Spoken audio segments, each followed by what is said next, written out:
தமிழகத்தை மீட்போம், மக்களை காப்போம். தமிழகத்தை மீட்போம், மக்களை காப்போம். தமிழகத்தை மீட்போம்.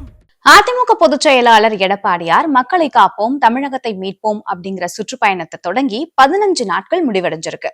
இந்த பிரச்சார பயணத்துல போற வழியெல்லாம் புரட்சி தமிழருக்கு மக்கள் உற்சாக வரவேற்பு அளிக்கிறத பார்க்கும்போது 2026ல அதிமுக வெற்றி உறுதியாகிறது நல்லாவே தெரியுது. பிரச்சார பயணத்துல இன்னைக்கு குன்றிருக்கும் இடமெல்லாம் குமரன் இருக்கும் இடம் அப்படிங்கிற சொல்லுக்கு ஏற்ப மலை மேல அமைஞ்சிருக்கிற முருகன் கோயில் விராலிமலை தொகுதியோட தனிச்சிறப்பு. 2011ல இருந்து விராலிமலை அதிமுக கோட்டையா இருக்குன்னு தான் சொல்லணும். விராலிமலை சட்டமன்ற தொகுதியில மக்களுக்கு தேவையான அடிப்படை வசதிகளை செஞ்சு கொடுக்கிற அரசு அதிமுக இருக்கிறதுனால மறுபடியும் இந்த தொகுதி மக்கள் அதிமுக ஆட்சியை தேர்ந்தெடுக்கிறாங்க. கடந்த 10 ஆண்டுகள்ல இந்த தொகுதியை சுமந்து மக்களுக்காக பல்வேறு நலத்திட்டங்களை செஞ்சுட்டு வர அதிமுக முன்னாள் மக்கள் நல்வாழ்வுத்துறை அமைச்சர் மற்றும் மாவட்ட செயலாளர் விஜயபாஸ்கர் இயற்கை இடர்பாடான காலங்கள்ல மக்களுக்காக முதல் ஆளா வந்து மக்களுக்கு தேவையான எல்லா உதவிகளையும் செஞ்சுட்டு வராரு. அதனால இந்த பகுதி மக்களோட குடும்பத்துல ஒருத்தரா இருக்கிறாரு அப்படின்னு தான் சொல்லணும். இங்க அரசு கலைக்கல்லூரி அமைக்கணும். இந்த பகுதியில இருக்கக்கூடிய தொழிற்சாலைகள்ல தினக்கூலி அடிப்படையிலேயே இந்த பகுதியை சேர்த்தவங்க வேலை செஞ்சுட்டு வராங்க. அவங்கள நிரந்தர பணியாளர்களா அறிவிக்கணும். விராலிமலை பகுதியில மயிலுக்கு சரணாலயம் அமைக்கணும். அன்னவாசல் பகுதியில அரசு சார்பா கிரானைட் தொழிற்சாலை அமைக்கணும். நலிவடைஞ்ச வைர தொழிலுக்கு புத்துயிர் ஊட்டணும் அப்படிங்கிறது தான் இந்த பகுதி மக்களோட கோரிக்கையா இருக்கு. மக்களுக்காக கோரிக்கைகளை நேரடியா கேட்டுட்டு வர நம்ம புரட்சி தமிழர் எடப்பாடியார் கண்டிப்பா இந்த பகுதி மக்களோட கோரிக்கையும் நிறைவேற்றுவாரு. அடுத்ததா புதுக்கோட்டை சட்டமன்ற தொகுதி தனி சமஸ்தானமா இருந்த ஒரு சிறப்பு வாய்ந்த தொகுதி. காங்கிரஸ் அதிக முறை வெற்றி பெற்ற இந்த தொகுதி மக்களோட பிரதான தொழில் விவசாயம் தான். கிராமப்புற பகுதியில அதிமுகவுக்கு செல்வாக்கு அதிகம். ஒரு காலத்துல இந்த தொகுதி காங்கிரஸ் கட்சியோட கோட்டையா இருந்துச்சு. ஆனா இந்த பகுதி மக்களுக்கு எந்த பயனும் இல்லாத அரசா இந்த ஆட்சி இருக்கு. காங்கிரஸ் 6 முறையும், திமுக 4 வாட்டியும், அதிமுக 3 முறையும், இந்திய கம்யூனிஸ்ட் கட்சி 1 முறையும் வெற்றி பெற்றிருக்கு. ஆனா திமுகவும் காங்கிரஸ் கட்சிகளும் மக்களுக்கு தேவையான எந்த பிரச்சனைகளையும் தீர்த்து வைக்கல.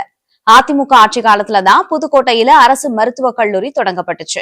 அரசு பல் மருத்துவக் கல்லூரி தொடங்குவதற்கான பணிகளை தொடங்கியதோட அரசு வேளாண்மை கல்லூரி புதுக்கோட்டையில அமைக்கப்பட்டுச்சு. இதனால புதுக்கோட்டை மாவட்ட மாணவர்கள் பெரிய பயன் பெற்றாங்க அப்படிங்கறத யாராலையும் மறுக்க முடியாத உண்மைன்னு தான் சொல்லணும். ஒருங்கிணைந்த சந்தை வளாகம் அமைச்சு அங்க தினசரி சந்தை அமைக்கிறது, பொதுமக்களுக்கு அடிப்படை வசதிகளை செய்யறது மாதிரியான சீரமைப்பு பணிகளை திட்டமிடப்பட்டுச்சு.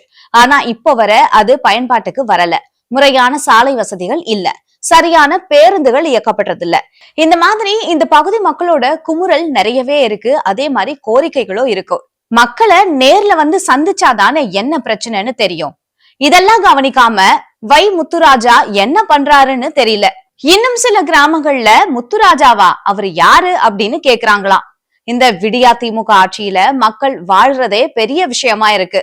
இது எல்லாத்துக்கும் நல்ல முடிவு வரணும். அதுக்கு எடப்பாடியார் தான் ஆட்சிக்கு வரணும். அடுத்ததா திருமயம் சட்டமன்ற தொகுதி குறிப்பிடத்தக்க எந்த வளர்ச்சியும் அடையாத தொகுதிங்கிற கருத்து இருக்கு. 6 முறை காங்கிரஸும், 4 வாட்டி திமுகவும், 3 வாட்டி அதிமுகவும் வெற்றி பெற்றிருக்கு.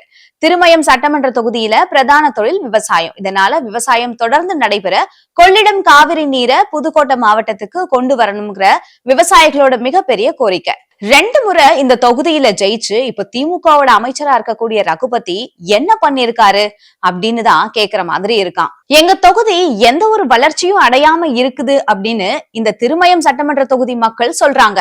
எங்க தொகுதி எம்எல்ஏவை காணும்னு சொல்ற அளவுக்கு தொகுதிக்கு வந்து போறதா ஒரு பேச்சு.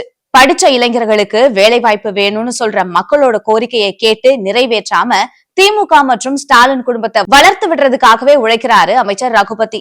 எல்லாத்துக்கும் ஒரே முடிவு, ஒரே பதில். அது இரட்டை இலையோட வெற்றி. வரட்டும் எடப்பாடியார், தொடரட்டும் மக்களாட்சி.